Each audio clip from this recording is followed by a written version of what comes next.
So tunaenda kuimba nyimbo zetu za Kiswahili. Tuanza na wimbo wa Sabato, wimbo namba 84.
Number 73. Nakaza mwendo mbinguni.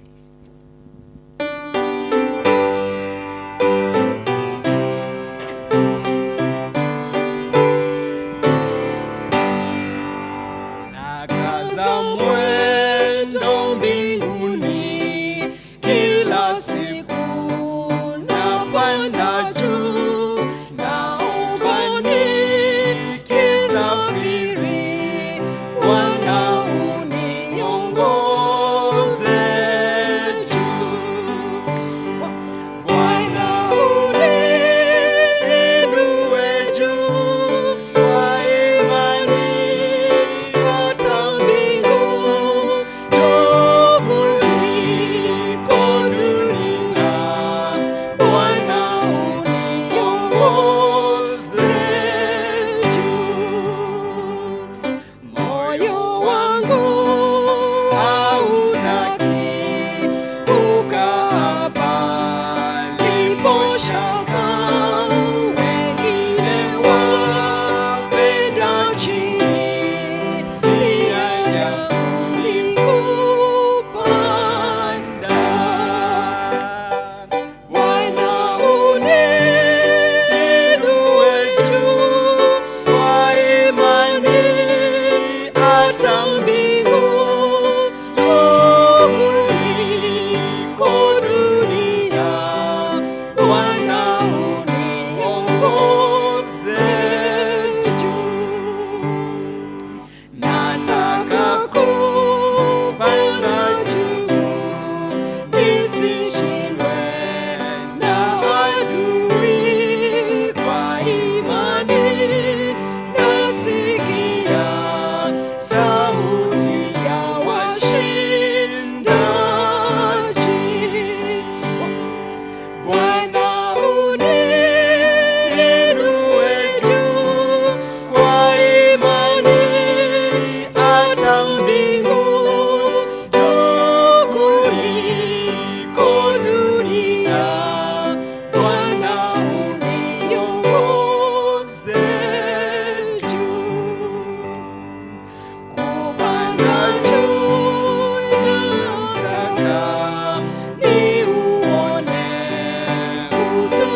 mwisho nitaomba, Bwana uniongoze juu, Bwana uniinue juu kwa imani, hata mbingu juu kuliko dunia, Bwana uniongoze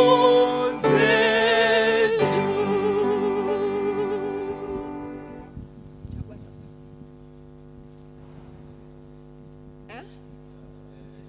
178 Kiswahili.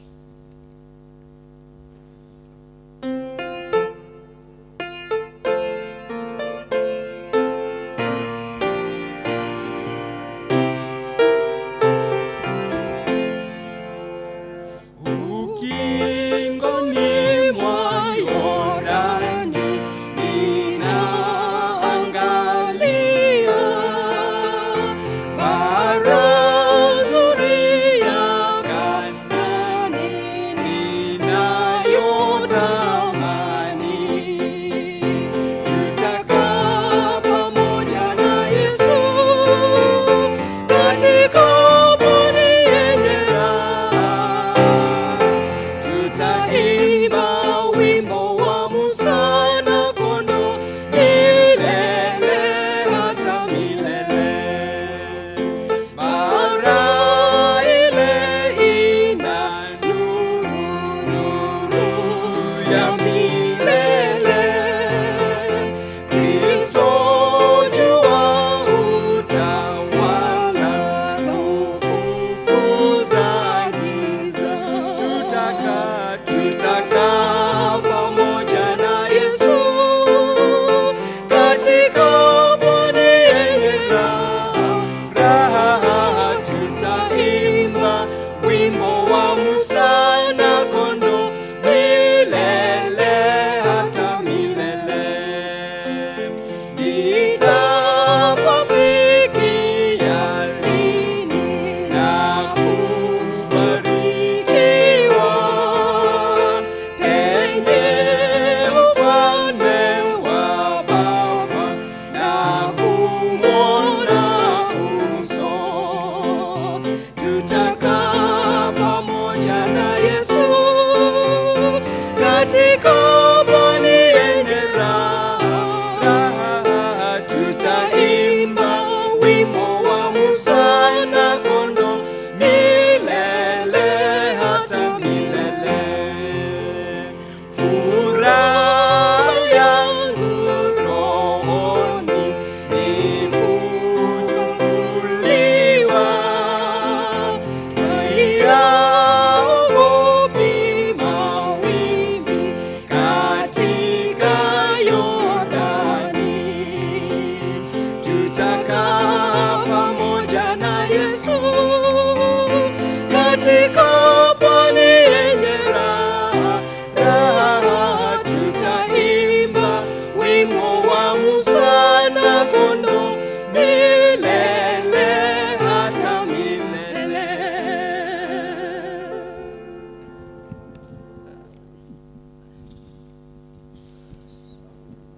Um, 155. Njiani uniongoza. Njiani uniongoza. 155.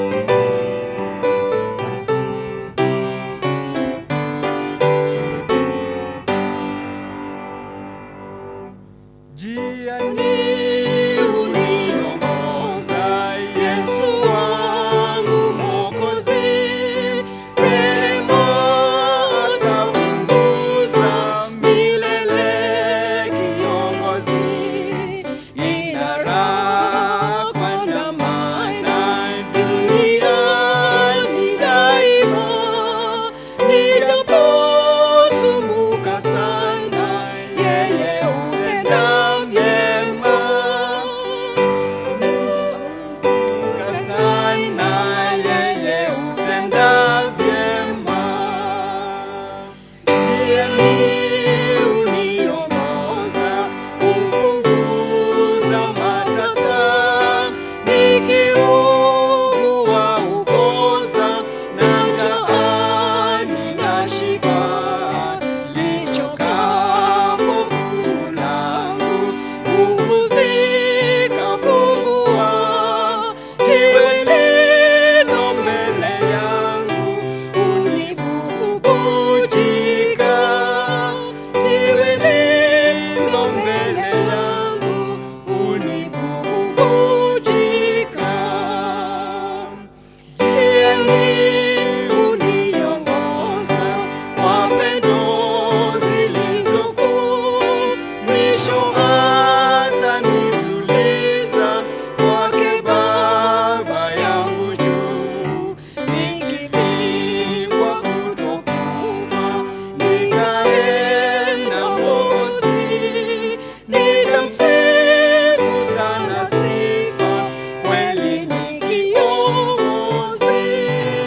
Watu wajafika wengi, tungepeana group ingine iko ready.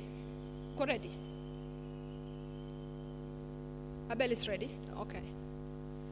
We will give Evangelist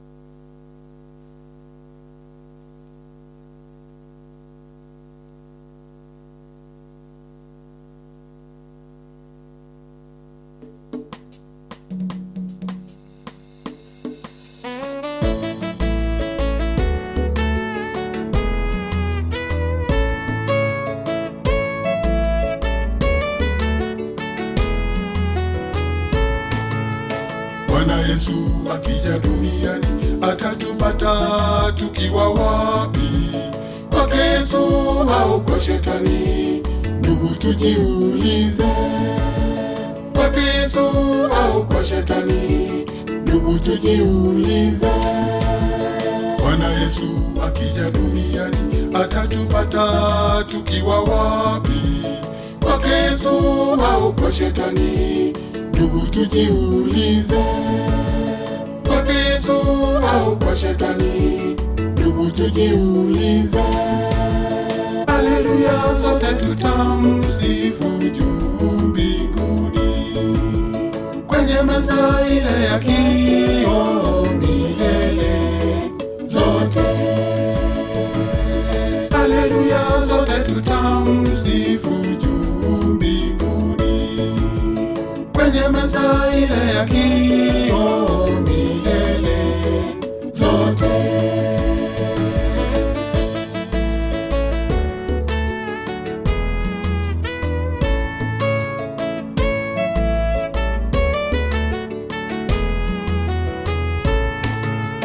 Bwana Yesu anakuita leo, utubu dhambi uokolewe.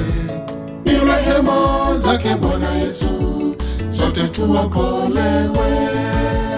Ni rehema zake Bwana Yesu, sote tuokolewe. Bwana Yesu anakuita leo, utubu dhambi uokolewe. Ni rehema zake Bwana Yesu, sote tuokolewe. Ni rehema zake Bwana Yesu, sote tuokolewe. Haleluya, sote tutamsifu juu mbinguni, kwenye meza ile ya kioo milele zote. Haleluya, sote tutamsifu juu mbinguni, kwenye meza ile ya kioo milele zote.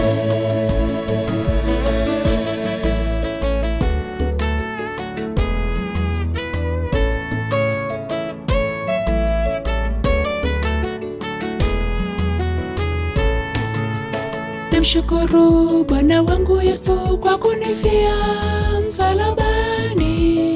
Nasubiri mwisho wa dunia, twende nawe mbinguni.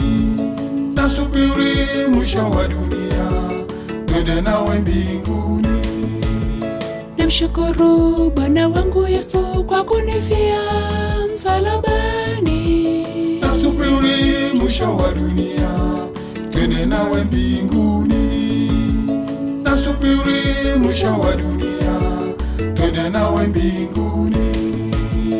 Haleluya, sote tutamsifu juu mbinguni, kwenye meza ile ya kioo milele zote. Haleluya, sote tutamsifu juu mbinguni, kwenye meza ile ya kioo milele zote. Haleluya, sote tutamsifu juu mbinguni, kwenye meza ile ya kioo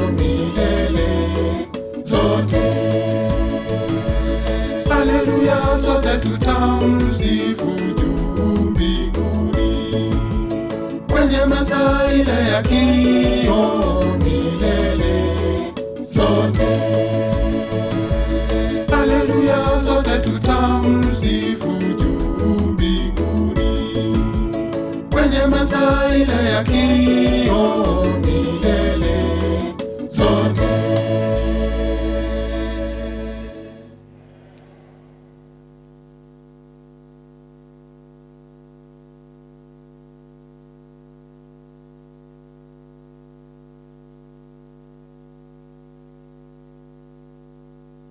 Kwa mwinjilisti.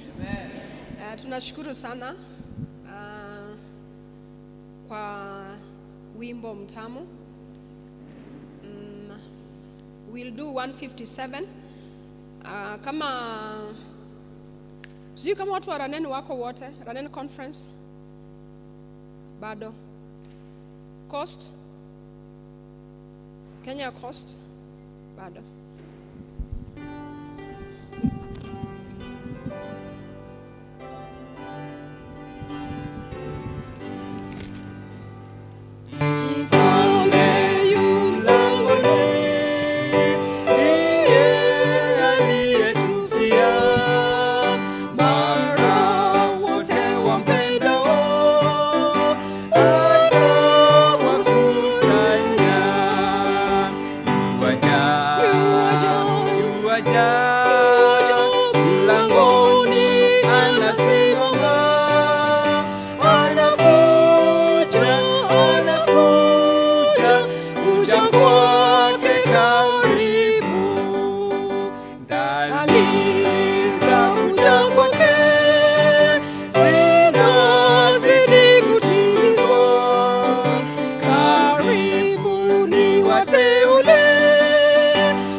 Munatuambia aje? Amina. Amen. Yuaja karibuni mlangoni. So nataka kupatia sisa mwingine nafasi ya nyimbo. Tena ameenda wapi?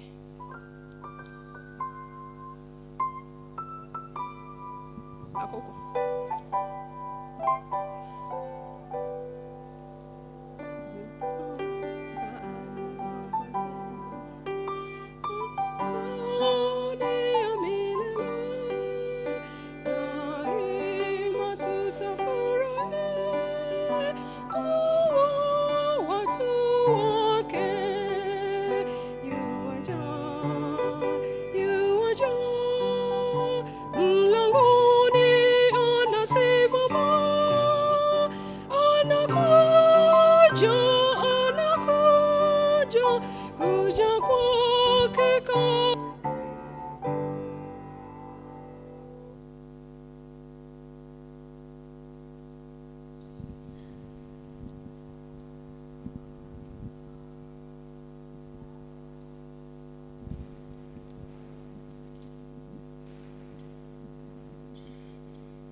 kwamba wimbo wake unaendelea kuandaliwa.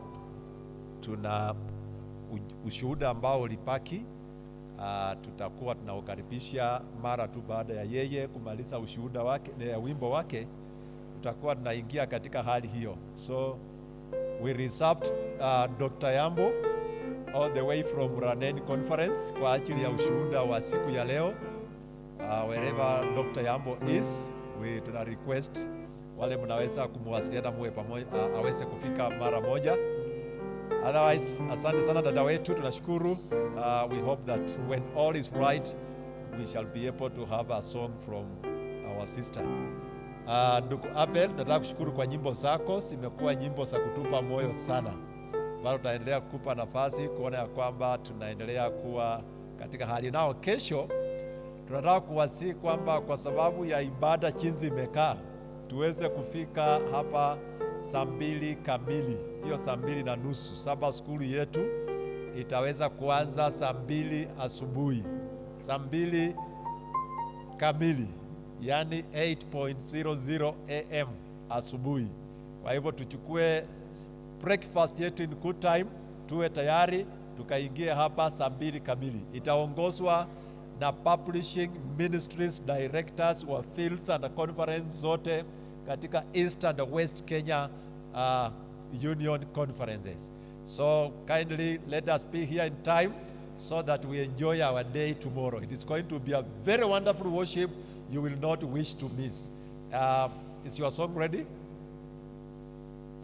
We are aware that we are also doing this live on Baraton TV, and so that is why we want whatever we do, that we do it within the time, because we are also live on YouTube, we are live on Baraton TV, as you can see there, and so we will want to move with time. Thank you so much. We shall have a song, and then our sister, if everything is ready, then you can start. Thank you. Mambo, mtacoordinate na hao.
Abere ni timorara, morena se ugusa abegeni timorara mulenda se ugusaba umubisoito saitani gakoruma munaendo umubisoito saitani gakoruma munaendo umubisoito saitani gakoruma unesi molie koruma ekoliga umute abegeni timorara mulenda se ugusa abegeni timorara mulenda se ugusaba uyanale Yesu uyanaro motolito uyanale Yesu uyanaro motolito uyanale Yesu uyanaro motolito nomogoko monene kero turai keigo pale bonsi ababuhi na tujenge amotwensi pale bonsi ababuhi na tujenge amotwensi uyanale Yesu uyanaro motolito uyanale Yesu uyanaro motolito uyanale Yesu uyanaro motolito nomogoko monene kero turai keigo pale bonsi ababuhi na tujenge amotwensi pale bonsi ababuhi na tujenge amotwensi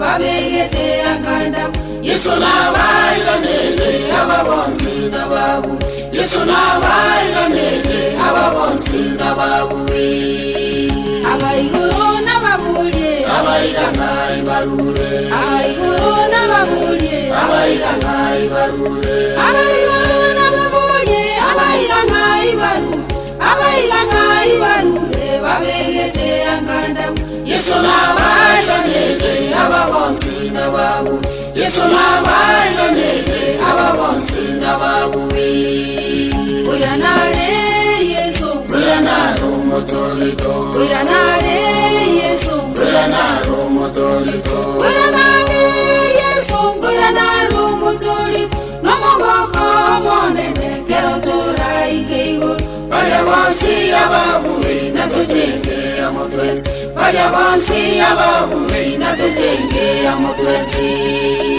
uyanale Yesu uyanaro motolito uyanale Yesu uyanaro motolito uyanale Yesu uyanaro motolito nomogoko monene kero turai keigo pale bonsi ababuhi na tujenge amotwensi pale bonsi ababuhi na tujenge amotwensi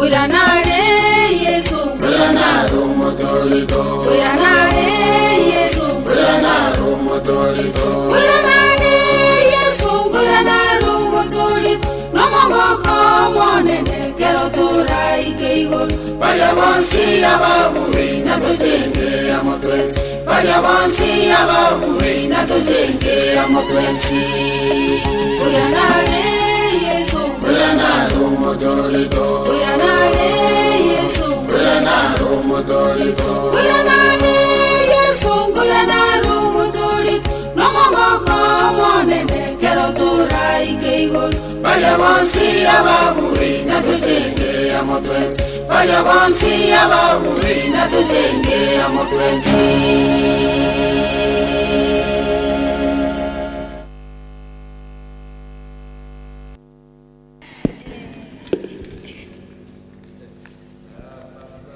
amefurahi sana. Wonderful. Kila hiyo uweke vizuri, kesho tena tuimbe, to worship God, tuweze kumsifu Bwana pamoja. Bwana Yesu asifiwe. Ya, kuna watu wametoka kule Kuria na nyimbo za Kuria ni ngumu sana kuweza kuzipata. So wakati tunapata hizi, tungependa pia tusikie wimbo mmoja kutoka Kuria. Watu ambao wametoka Ranen Conference aanza kujipanga kwa ajili ya jambo fulani. Nafasi hiyo itapatikana kupitia kwa chorister wetu Sister Rose, Pastor Rose. We shall be receiving that. Now for quite a long time tumekuwa tukizungumzia Dr. Yambo ambaye ni mhadhiri katika chuo kikuu cha Kisii University. Yeye ni mmoja wa wauzaji wa vitabu walio mashuhuri sana. Is not just a millionaire, is a multimillionaire salesperson. Ni mtu ambaye vitabu anavyouza anaenda zaidi ya 3 kwa mwaka. Na yeye ni msomi na pia ni mhadhiri katika chuo hicho. Ana ushuhuda mbali, lakini leo hivi ametengea sehemu ya ushuhuda hiyo, na ndani ya ushuhuda huo pia aweze kutupa mawaidha fulani. Naomba kwa dakika kama 3 hivi, Dr. Yambo, tafadhali karibu ukanee na wana wa Mungu. Tunashukuru sana. Mtumishi wa Mungu huyu amekuwa na safari ndefu kwa ajili ya mambo mengi, lakini hajawacha kupepa mkopa hata anapofanya kazi kubwa kama mhadhiri ama lecturer katika Kisii University. Dr. Yambo, karibu sana.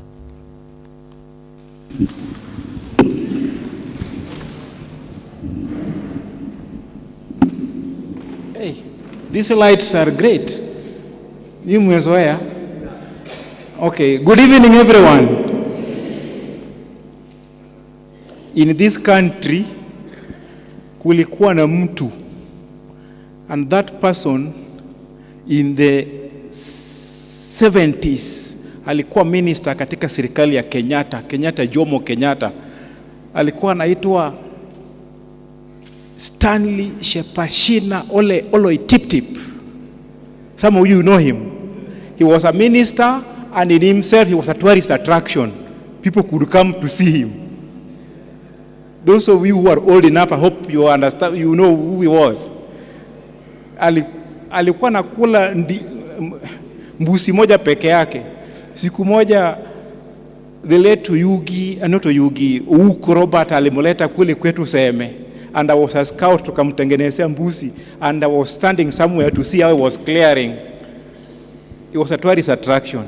Hata hapa hivi, I think I'm the only former publishing director ambaye amekuwa LE.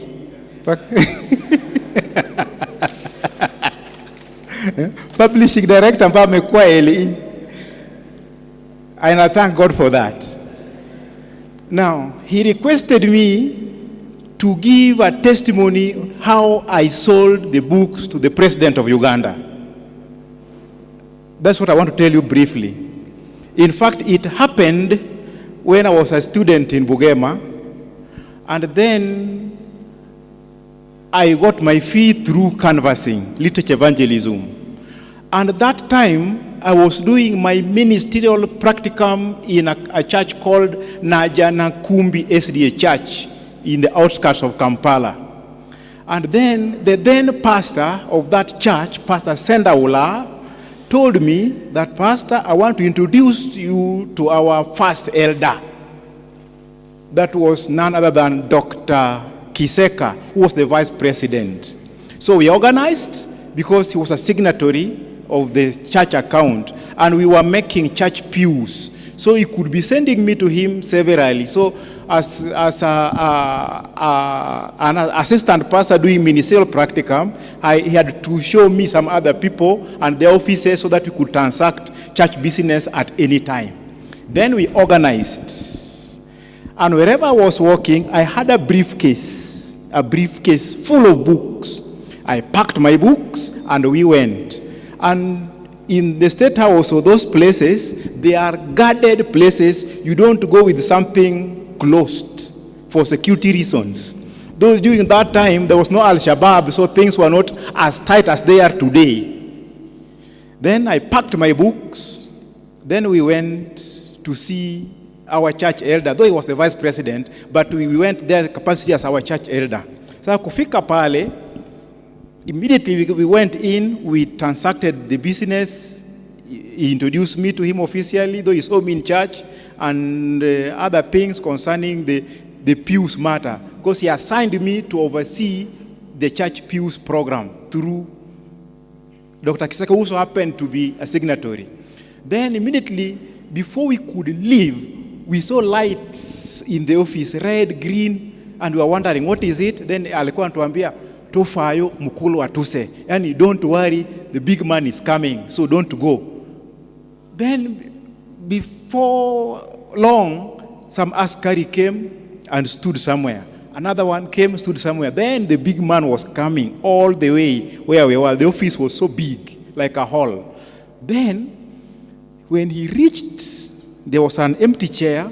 He sat there, but then he was so curious because he knew Pastor Sendaola, but he was not sure of me, though he saw me a month ago when he came to Bugema to address us as students.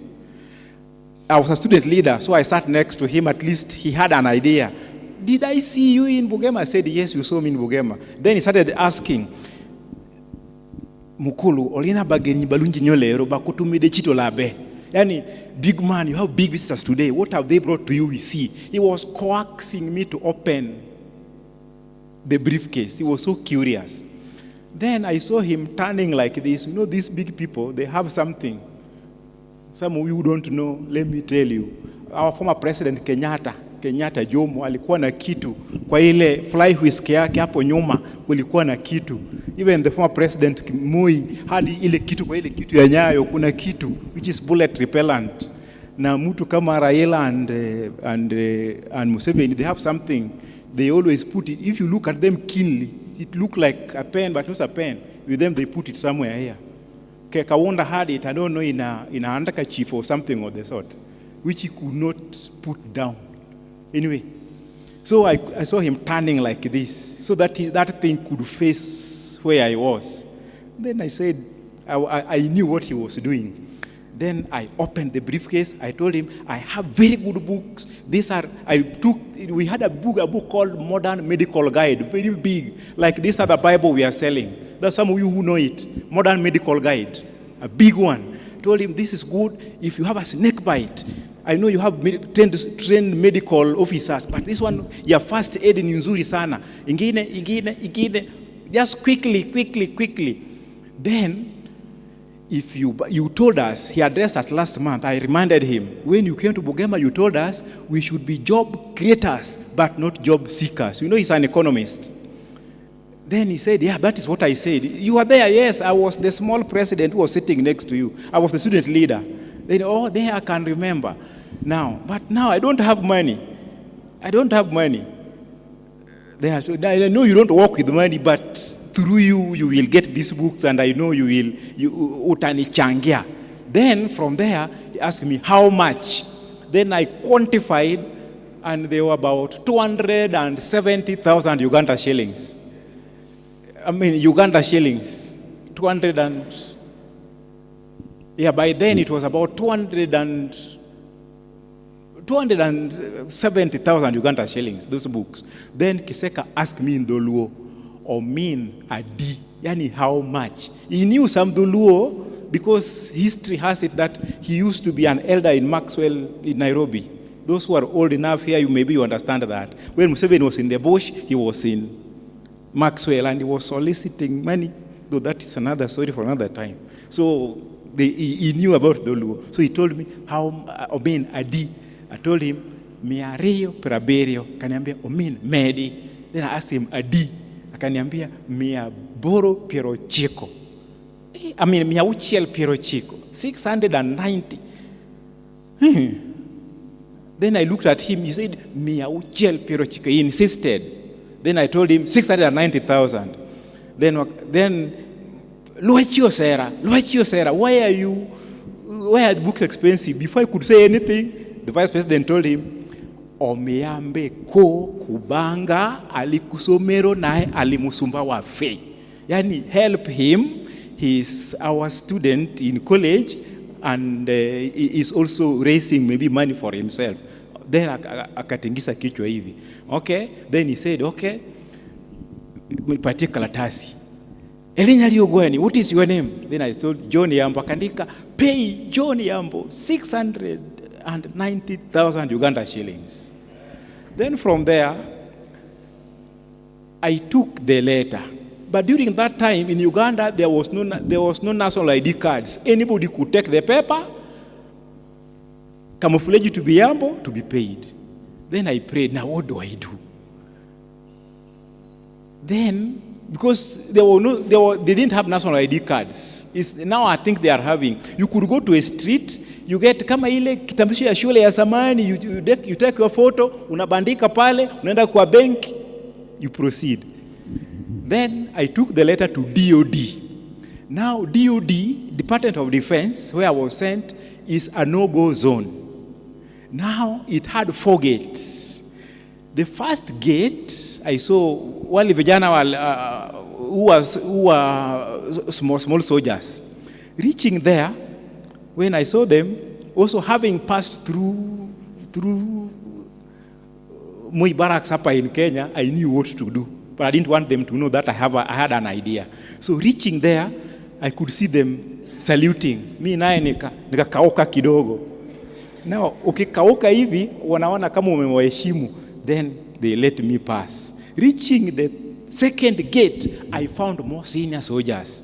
Now they wanted me to identify myself. I was wondering, do I give student ID or my Kenyan passport or LE identification, which some of you here I know don't have, and mkubwa utatutengenezea ili wengine wawe na identification. Then, all right, how do I identify myself? Then from there, very quickly, I told them, I'm called John Yambo. I come from Home Health Education Service International. And that international, I could say international. You know, by then our headquarters were in Harare, Zimbabwe, and Zimbabwe is not in Uganda. Sindio? So it is international. After all, even my accent was not like what they were expecting. Who do I want to see? I want to see Mr. Bafachi urgently. Then they let me pass. Reaching the third gate, I found more senior soldiers now. Some were amputed and with a lot of ranks, they were in wheelchairs. They were there. Now, with them, when they saw these people, one of them escorting me, they just opened the gate. Reaching the other side, the other ones also opened the gate. Then I saw them going back. They told me, you go to the other office, second door. Second door, you will find the person you want. Then when they had left, instead of going to that second door, I started with this other door next here. Because getting inside there was not easy, but I got a chance. I started canvassing here. I canvassed in the second office, my books were almost over. Then I made sure I went to that other office where I was supposed to go. Reaching there, I found him. I canvassed him. He only bought a book called Home at its Best. Then I left. My books were over. Then I came back. Every gate I was saying, I've forgotten something very important I'm going to bring. So that to allow me come back. Quickly, those gates. Then I got a taxi up to the book house. I got now more books. I still had that letter I had not given him. Then I went to other offices. By reaching there, I could canvass, and then I take their contacts. Because going there is not easy. After canvassing, I take their contacts so that we meet. Some of them say outside, we meet outside. Hivyo, nikafanya hivyo, nikauza zote tena. Then, I now went to the person I was sent to. He was telling, but you've been here a while ago. Yes, I was sent to you, sir. By who? Then I gave him the note. His Excellency the President? Yes. Now he had one gun here, another gun here, and one on the table. And he was looking at me. He looked at me for 5 minutes non-stop. Not talking, just looking at me for 5 minutes non-stop.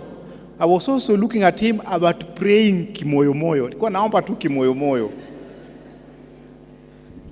It was the real handwriting of the president. Then what he did, akachukua simu, ile simu ya samani inaenda hivi. I hope some of you know it. I know most of you are digital, but I'm talking ile ya samani. Kumbe he was calling the president wherever he was through walkie-talkie. Fortunately, I could get what they were saying, but he was speaking in Luganda. He was asking, did you send someone by the name John Yambo? Then akauliza, is he from Bachwanga? Adventists in Uganda are called Bachwanga. Then he asked me, are you from SDA? Yes, I'm from Bugema. Any identification from Bugema? I now produced the ID card, a student. Then he told him, he is from Bugema. Okay, you pay him. Then he closed, akaniambia, bahati yako. Then he opened the drawer. I think he had checks which are already signed. I don't know, they were pre-signed. He only wrote the things, put an envelope and gave me. I said, thank you very much. Now, after getting that check, cashing it was another problem because it was in my name. Now, cashing it became a problem. Now, what do I do? Then I told Pastor Muche, I'm sorry, today I'm not going to be in class. I have an appointment in Kampala. The late Pastor Muche. I had to get permission. In fact, we were there with Pastor Makori. Is Pastor Makori here? No, maybe he's around. He's even aware of what I'm telling you. Then I said, this one, you cannot go to the tellers, those who have been to the bank, these local people, because it will ask so many questions. I decided to go to 6th floor UCB, Uganda Commercial Bank. The people there were asking me, who do you want to see? I want to see the bank manager. And who are you? I'm called John Yambo from Home Health Education Service International. What is it? It is official from Home Health Education Service. Then, the way I was talking, they were saying, Alewa Bueru, he's a foreigner. Because my accent was not like them. Then they allowed me to sit in a VIP lift. There was a chair. And that chair, in fact, I'd never seen that. You sit on a chair, and this chair is formatted or connected to take you. You sit and it moves. It goes up, then when the door opens, the chair moves to the office straight. So you go there while seated. I've never seen that.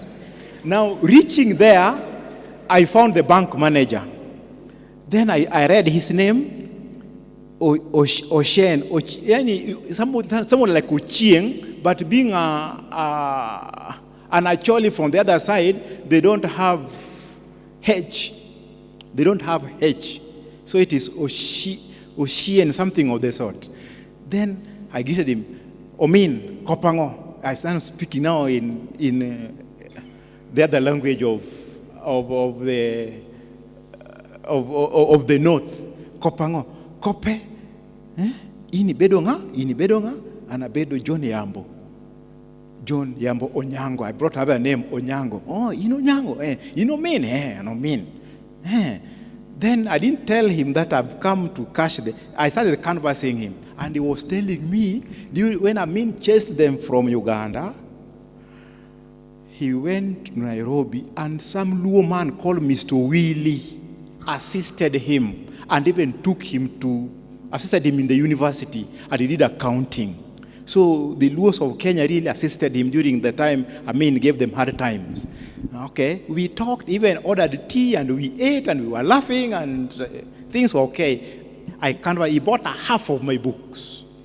After buying a half of my books, paying a half check and a half cash, then I was now leaving. Then I told him, but then, can you help me a bit? What is it again? I produced the check. Help me to cash this. Now he became furious. All those laughter we have been doing was almost like cancelled. We were starting afresh. He was almost recalling the books from me. Because the way we transacted was like he was not in his senses to have transacted that. He was now seeing me as a dangerous person. Then he took a phone and called back DOD to confirm. That is the day I discovered that these bank managers are also government informers. I did not know that. And I learned it that day. Bank managers are government informers. So he called back. But this one was a modern phone. I could not hear what the other one was saying, but I could hear what he was saying. Now check number this. The way you understand what a check is. Okay, that was given to John Yambo from Bugema. Then he told me, do you come from Bugema? Because all those I did not say. Me, I talked of home health. Then I told him, I'm a student in Bugema. Then I produced Bugema ID card. Yeye pia akaniambia, bahati yako. Then he asked me, how do you want it? I said, I want 300 cash, and the rest debit, put in the account of home health education service. Then that's exactly what he did, and I got the money. So friends, I'm telling you, when you go somewhere, don't start by these small people, but talk well to them. Talk well to them. And you insist you want to see the big person. Because if you start with these small people, they will not allow you to see the big man. They will see you as Muyai, or Mutembei, or a hawker. They will see you as a hawker. But you talk.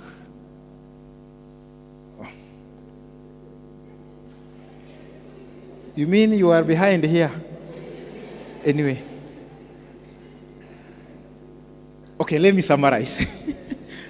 I didn't hear them entering. This place is so soft. Okay. So don't start with these small people.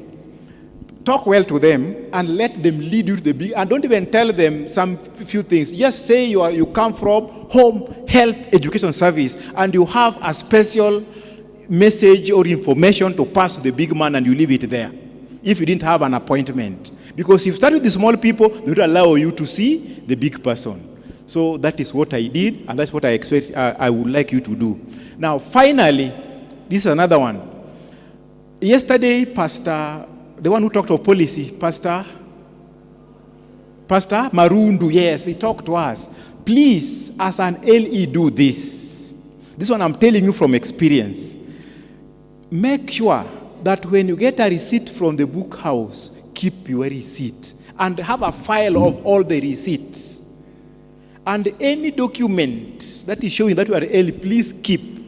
This one why I'm telling you. When I was publishing director of Central Nyanza, there was an old man called Adungu. Adungu, you know Adungu, Mrs. Oyoa, will Mama Wahero ni nani?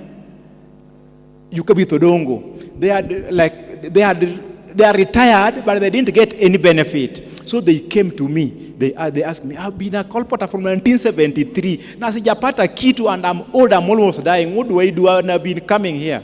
Then I told them, go to the secretary director. Secretary director also talked to them, but they were not satisfied. So I decided to do something. I asked them, because there was no record at all. Those days there were no records. Then I asked this man, do you have anything showing that you have been an LE? Yes. Please go and bring anything. Hata kama receipt ulikatewa which year. Go, even if they are old, go and bring all of them.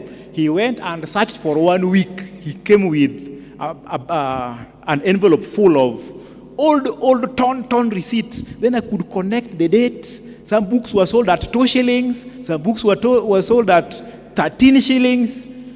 In 1973, 74, 75, 79, 82, like that. Then I connected, then I wrote a letter, just inquiring through Mrs. Munene, who was at the division then, retirement department. Then when she received the letters, she wrote back to me and told me their monies are there. They were only waiting for anything from Central Nyanza, ili wapewe pesa. From there, the 3 got their pay. So as an LE, make sure you keep your records right.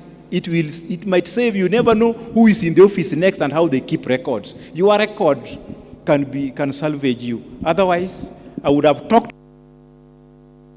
Thank you very much. God bless you. Sorry for taking much time.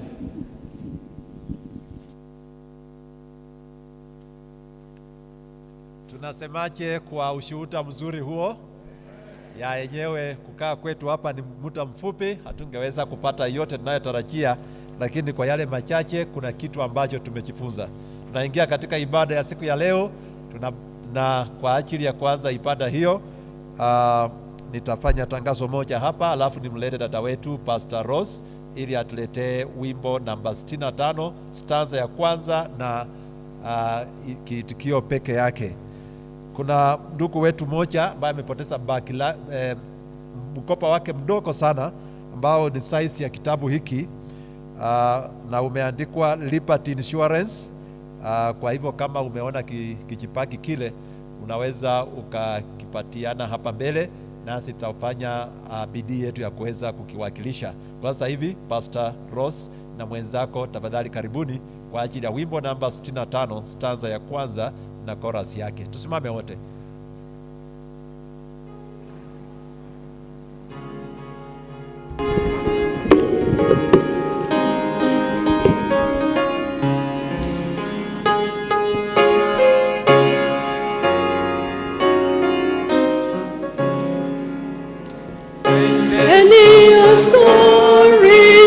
Watu wa Mungu, Yesu yuko mbele, tumwandame juu. Ametangulia Bwana vitani, twende mbele kwani ndiye amini. Twende ni askari, watu wa Mungu, Yesu yuko mbele, tumwandame juu.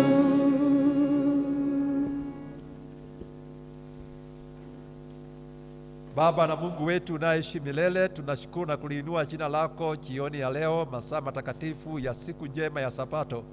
Bwana wetu, tunapoingia katika huduma hii ya jioni ya leo, unene pamoja na mnenaji wetu, tupe masikio ya kiroho ya kusikiza yote yanayofaa, ili jina lako litukuzwe katika huduma hii. Twaomba yote katika jina la Yesu aliye Bwana na mwombezi wetu. Amen.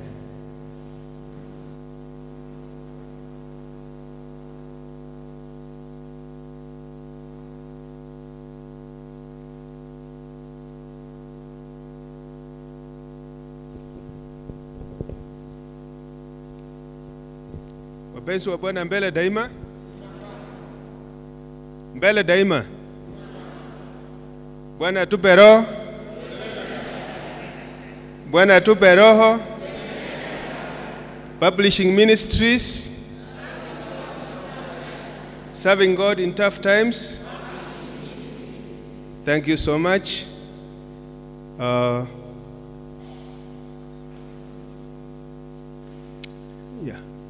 Thank you so much. It's time now that we are going to listen from the servant of God, who is the president of this region, that is Western Kenya Union Conference, Pastor Samuel Misiani. He's going to talk to us tonight. And in that case, I want to welcome him in a special way. And as he comes, please, for those ones who are behind, sitting behind, please come forward so that we may fill the seats that are in front of us. If there's a seat in front of you, just sit forward, just come forward.